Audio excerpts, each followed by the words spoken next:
weeraruu dandeenye.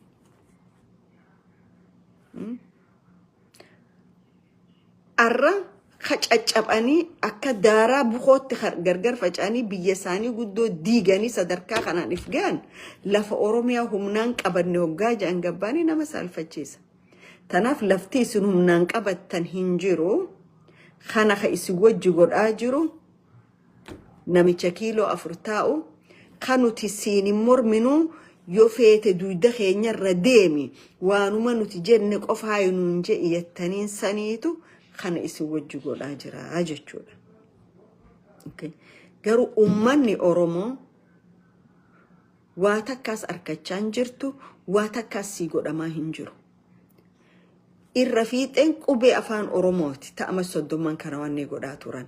Arra qubee afaan Oromootirra qubee afaan Chaayinaatiitu haa baratamuu jee irra leellifamaa jira jechuudha. Maaliif ministeera barumsaa kafarra Oromoo ka Oromoo dhageettii fi arkaan feene ka qabsottu waaniin seene Oromoo dura dhaabbachuu fi gaafaan mana hidhaa seene Oromoon ama 16 fi ama 70 yaanni isaanii akka tokko kana qabsoon nanaqe jee Oromoo foobiyaa ka qabu qubee foobiyaa ka qabu arrasaniitu ministeera barumsaati jechuudha.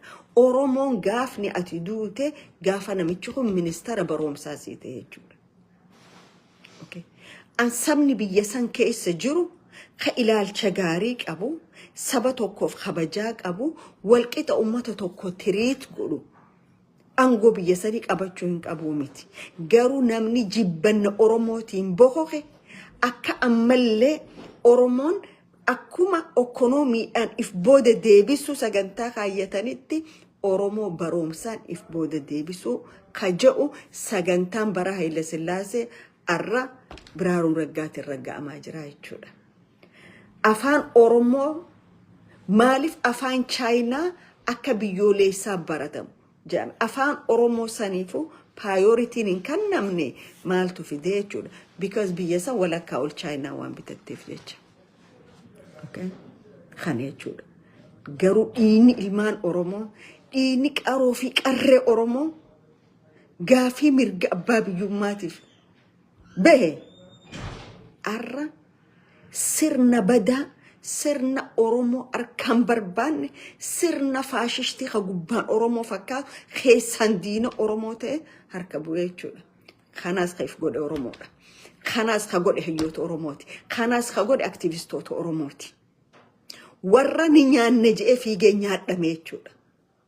Nama dhageema. Tokkoon keenya kamaatiin keessatti madaa'in hin jiru. Kamaatiin keessatti hin du'in hin jiru.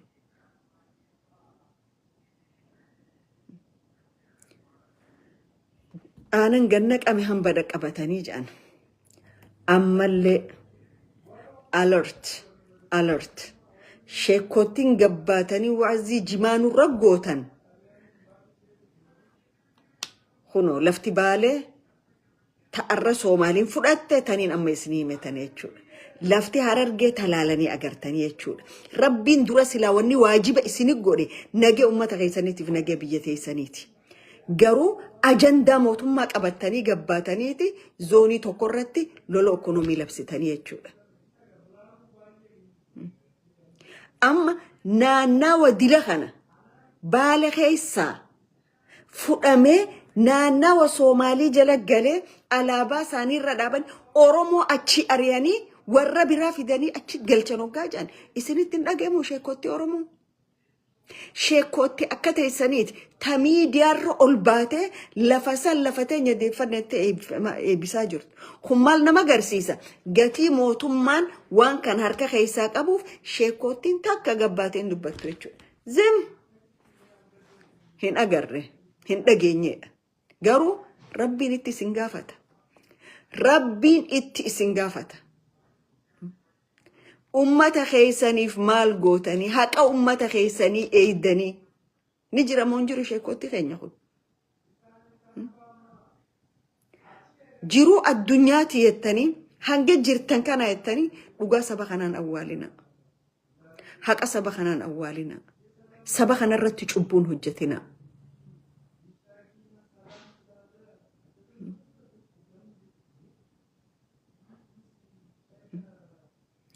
arrashe kotiin teenya talakkii humaa nun godhanii akkanum mootummaa kana faarsinee jiraannaa jettan dhumarratti hagaaga ama keessaa bahuu hin dandeenye seenuu jiraatu mootummaa faashisti kana jalatti isin akka ta'e qabaanaa ta'an jechaan irra ji'a kana.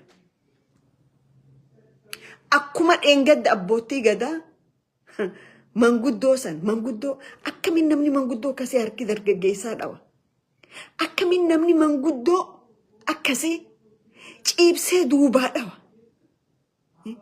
Isinis sirni hunnurraa deebi'eettanii numan eegina. Sababni isaa waan Oromoo taataniif. Hamma feete faarsi taayyee dandaa caala namni sirna kana faarsi hin jiru. Hamma feete kootu ati ilma kiyya jiidhuun gaddu inni ilma keetii miti. Dhumarra akkasi nyaatu sinuma jechuudha. Kanaaf Oromoon yoo waliin fala barbaaddate yoo waliin maal goone jee waan godhuun dhabu jechuudha. Kanaaf jabaadhaa bakka jirtanii ummata keessaniif sagalee ta'a. Ummata keessan quba qabaadhaa. Wanni killiliin shanii fi warri Jabuutii Oromiyaa bahaarratti godhu jiranii fi godhuuf sagantaa qaban waan xiqqaadhaa miti. Waan xiqqaa miti. Gatii amma yoon dhaabne gatiidha nu kafalchiisa. Gatii nu kafalchiisa. Kantiibaa Dirree Dhawaa lafa miskiinaa deebisiif. Lafa miskiinaa deebisiif. Miskiinni san akka ilmaan keetitti keeta muratanii Ameerikaa dhufanii mana kireeffatanii jiraachuu hin danda'an. Lafuma san irra dhalatanii hireen isaanii achuma. Ati arra ilmaan keetii faati warra keetii ollaa kiyya jiran. Mana kireessitee fi meeshaa mana guuttee fi nagayaan taa'aa jiran. Garuu ilmaan Oromoo nagaya dhorkitee mana keessaa gayyaaftee hiriyoota keetiitiif warra isaa kajabuutiitiif lafa Oromoo gurguruu jirta jechuudha. Sitti hin dhagahamu. Sitti hin dhagahamu. Sitti hin dhagahamu xiqqoollee sheemiin qabdu. Bar yoo humniti biraa tasi caaltulleen kana si goosifte bar naannawa kana bulchuu hin dandeenye ay resign jettee dhugaa jiru uummataa himulillee dhiirummaadhaa bar. Akkuma dheengadda Minister of Communication in Somaliland gaafa ummanni isaa akkasi gada booramaa keessa dhuman san ay resign jeen ummata kiyyaa dhumu taa ilaaluu hin danda'u jee angoosaa irraa gabbu jechuudha. Arra ummata kee akkana godhuurra angoon tun silaa funyaaniin si baate irraa gabbuu teessee irra hin jiru.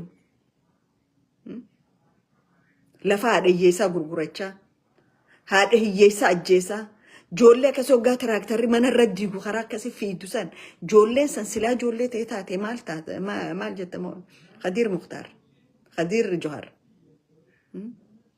sittaa dhagahamu akka ilma Oromoo tokkotti sittaa dhagahamu. Nama wayitiitu yaa saamii hateenya namni kun fira keenya waan je'iniin ijoommaa teetii wajjinis firumma qabanii. Ummaa teetii wajji firumma qaban. Annama haadha hiyyeessaa gabbaasee ala ciciibsuun fira jee waan hin je'uun dhiisa. Nama haadha hiyyeessaa irra mana gurguree kaadiree fi kaabinee isaatiif lafa hiyyeessaa kan. Nama intala Oromoo talakkuu garaa qabdu rasaasaan mataa keessa dhawe nama san qabee seera dhiyeessuu hin dandeenye gumaa intala sanii lakkinuun himinaa jeniin gubboo hannaniifiin anirraa usuu dhiisa niin du'e haa gaafas. Niin du'e gaafas. Garuu ummanni Oromoo guyyaan kun ni dabra guyyaan biraatis ni dhufa jabaadhaa jajjabaadhaa.